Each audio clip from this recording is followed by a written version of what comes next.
Hey, what's going on everybody? This is Low Blood Sugar, and today I'll be bringing you a video of the game that has kept my attention for the past 2 weeks, and the game I was definitely looking forward to coming out, and this Dragon Age 2.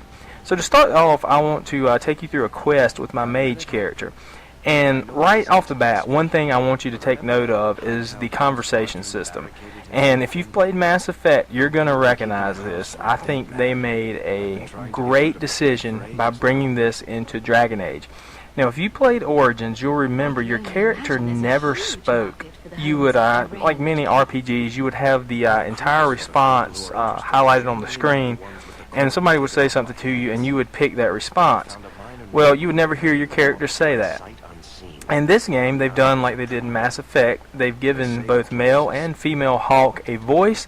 You choose the option from the wheel that is just a little shortened version of what you're going to say, and then the character goes out and says the full-out response to it. I think this is a big improvement. And also, just like it was in Mass Effect, you will have an option for what you would consider to be the kind option, maybe. The middle option is the joke option, I guess you would call it, and the third is maybe the, I wouldn't say evil, but harsh response. And occasionally you'll get other responses on the wheel. Each one has a little picture for it to kind of help you explain maybe what it does. And the other thing you'll probably notice if you play Dragon Age Origins or Awakenings is the graphics in this game, especially the character models, are much improved. Not even just that, terrain, everything, huge improvement. And as you'll see right here, moving around is done a little differently. And a lot of this comes from the fact that they improved the graphics. I think they tried to fit the game all on one disc, so the world size sacrificed itself a little bit for that. I'm fine with that. And right here I'll show you, I'm going into combat, and the type of mage I have is a force mage. It is an entirely new skill tree, and is great for handling just a mass of enemies. Not so good against bosses or high-level enemies, but guys like this where they just try to swarm you, it's fantastic.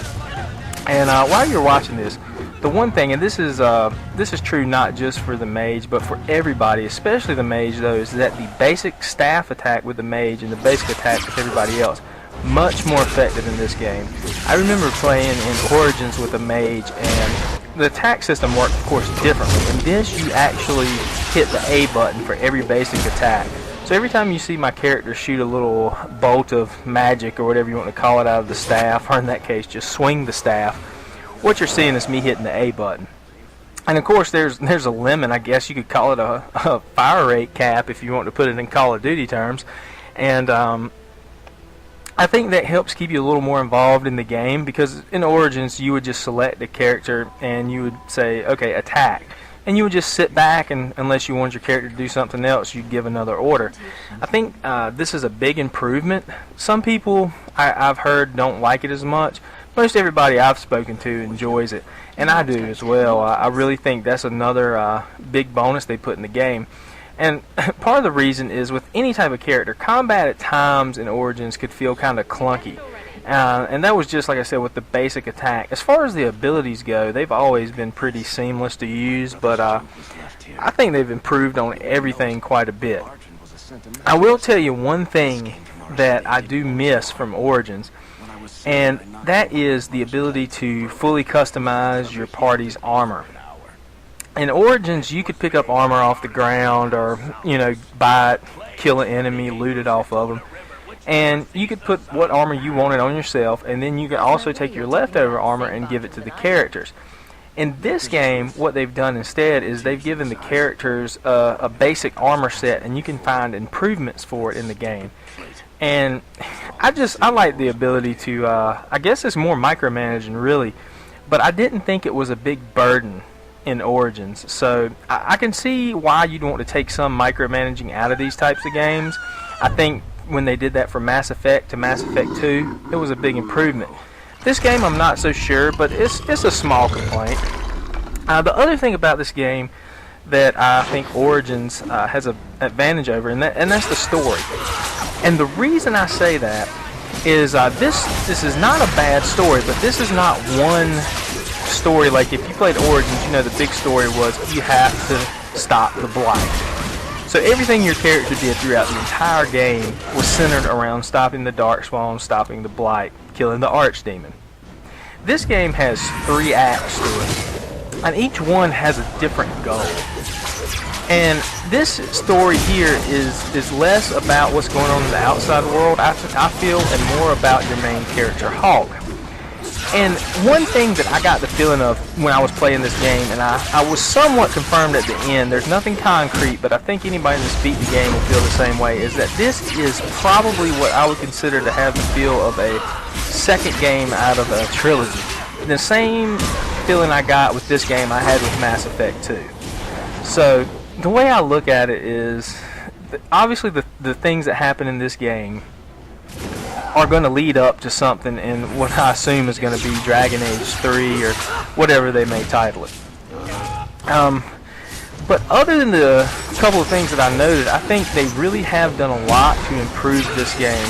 I really enjoy the conversations in this. The party banter is hilarious, just like it was in the first one. And if you notice right here, I was telling you my mage struggles a little more against big boss type characters, and you'll see that here because you'll notice Isabella dies a couple of times. I actually changed the combat tactics for her. I usually have her so she'll heal herself, and I realized after this that I'd taken that off. I can't remember why, but usually I can make it through a fight like that without anybody dying. But and as you'll see here, this quest is for the character that you see, the dwarf Varric. Each character has a series of quests that you do, and it's again reminiscent of Mass Effect 2 and how you have to go through. Well, you don't have to, but it's a good idea to go through and you try to gain the loyalty of all of your party members. And this isn't exactly like that, but you have quests for your party members that can gain their favor. It has a system of friendship and rivalry. And the interesting thing about this is there is a reward for getting a character's friendship level all the way up. There's also another reward for having them to be your full rival. I thought that was pretty interesting, and in my gameplay I've actually found it easier to gain a character's friendship than their rivalry. Nonetheless, I think it's a big improvement for the Dragon Age series. The main setback, I guess you could say, would be that there's a lot less expansiveness to the world, and I think this game is a little shorter than Origins. Of course, that will be remedied probably in the future by some DLC. Now you'll notice I've switched over to my other character that I beat the game with. This is a Sword and Shield warrior, and might I add, he has been creatively named just like my character in the other game, Bob.